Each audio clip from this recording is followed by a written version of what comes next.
Years ago, long before we had this show, I was contacted by a man who said he had some delicate information to share with me. He told me about a plot that would have severe repercussions if it was carried out. Of course, we verified key elements of this guy's story with the police, and now I've decided to meet with him. Appreciate that you trust me with this story. You're the only one I would have told it to. Tell us who your former boss was. And the reason that we're not saying his name is out of respect for your service to him. Yes. Well, I did a lot of chauffeur and bodyguard work for a lot of people, a lot of very important people. And he wound up being one of the people that I drove and bodyguarded for. Right, and someone you knew and got to know? Very well, yes. Okay.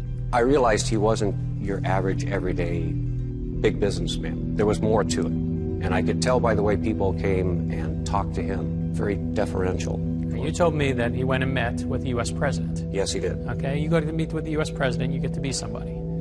So where do you first hear that somehow the Spirit is involved with this man? Again, powerful people tend to stay with each other and in social groups. And another very powerful person who was in government came, and he had his usual cadre of feds in their nice little cutout stamp suits and earplugs and talking into their sleeves.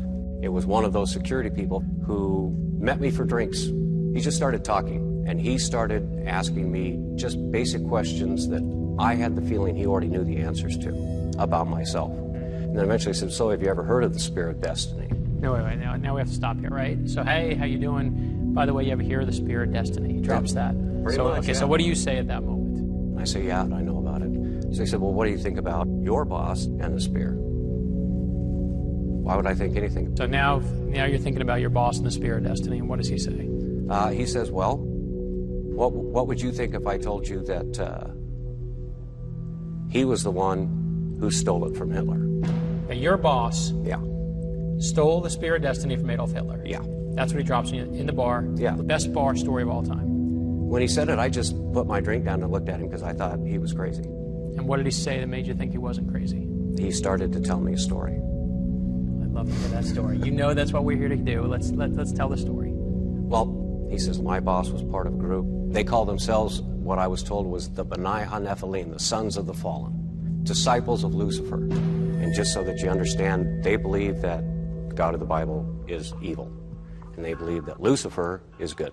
This is your boss's secret cabal. This is their believes secret. that the God that we all know is the bad guy. Is the bad guy. That spear is the one that they believe when the temple is rebuilt in the city of David, their man, the person that they had handpicked, was at some point going to walk into the Holy of Holies, take the blade and shed his own blood, and then proclaim himself to be the Messiah. And then these sons of the fallen, they plan on ruling the world. They believe it enough to not only be willing to kill for it, they believe it enough to die for it. And right now, they're trying to move in Jerusalem to make that new temple rise. Yes. So that this next coming happens. Yes. And that they will have, therefore, control of this world. Yes. Now, the key thing to me is you don't believe that Lucifer's the good guy in the story. No. You're not trying to tell us that all this happened, but you're saying that whether it's true or not, it doesn't matter. But the idea is that these people still exist today. They still exist. They're still out there now. As far as I know. And they're still either hunting for that spear or have that spear. That's what they say. That's a scary story. It scares me too.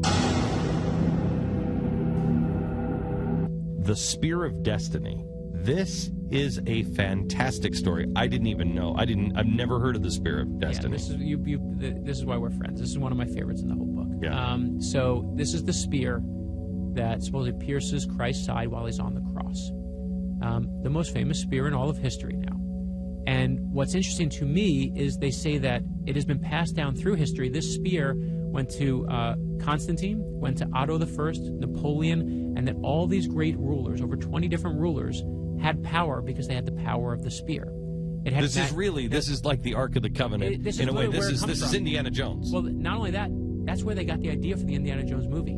That's what the Spear of Destiny. It's from the Spear of Destiny. Really? That's exactly where it's from. Now, the interesting part to me is whether you believe in magic powers of a spear or not. You know who went looking for the spear is Adolf Hitler. Now, you tell me that Adolf Hitler wants this thing, I want to know what it is, right? I don't care if it's a broom handle. If Adolf Hitler wants it, I want to know why he wants that thing.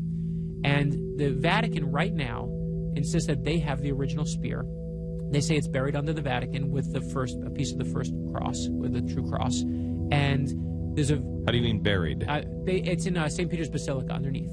Okay, so wait, but because I've been in the secret archives. Have you ever been to the secret archives? I actually haven't been to the archives. We actually, in the book, though, we have the map of what's under there. I have been in the archives. Very few people get... Yeah, it is absolutely incredible. It's one of my places that I want to do a book one there. One of the most incredible places you've ever seen. I mean, it's unbelievable. So underneath they have the head of St. Peter, they have a piece of the true cross, and they have the Spear of Destiny. It is all buried down there. There's a museum in Vienna that insists they have the true spear. Of course, no one will let us test the spear. They don't. No one wants to say they don't have the right spear. Correct. The interesting part to me is a number of years ago, a guy approaches me and says that he works for a very powerful man who has the ear of a U.S. president. And again, I'm very doubtful of this, so we check him out. We run him through the police. We check, sure enough, who he works for. It is a guy who is close to a U.S. president. And he says that he was told one day that his boss is the one who has the true spear. Adolf Hitler went looking for it. Adolf Hitler supposedly found one, and what they said is that they stole it, and they gave Adolf Hitler a fake one. They gave Heinrich Himmler a fake one, and that he has the real one. And he says that right now there's a small group that is waiting for the temple to be rebuilt in Jerusalem, and they believe, this small group called the Sons of the Fallen, that God is the bad guy in the story, the devil is the good guy in the story, and one day they hope to take control of the world. Now, you can roll your eyes at the ridiculousness of and the scariness of that. But to me, what is more telling about this guy who came to me is that he doesn't believe for 1 second that the spear has magic powers. He doesn't believe that, of course he doesn't believe that God's the bad one in the story, but he believes that there are people who do believe it and they're willing to kill for it. And I believe that. I believe that too. I believe that very much. And so we show you the story of the Sons of the Fallen in the book, and you don't have to evoke 9/11 to know the danger of a small group with a belief of God that is completely different from our own, the damage you can do.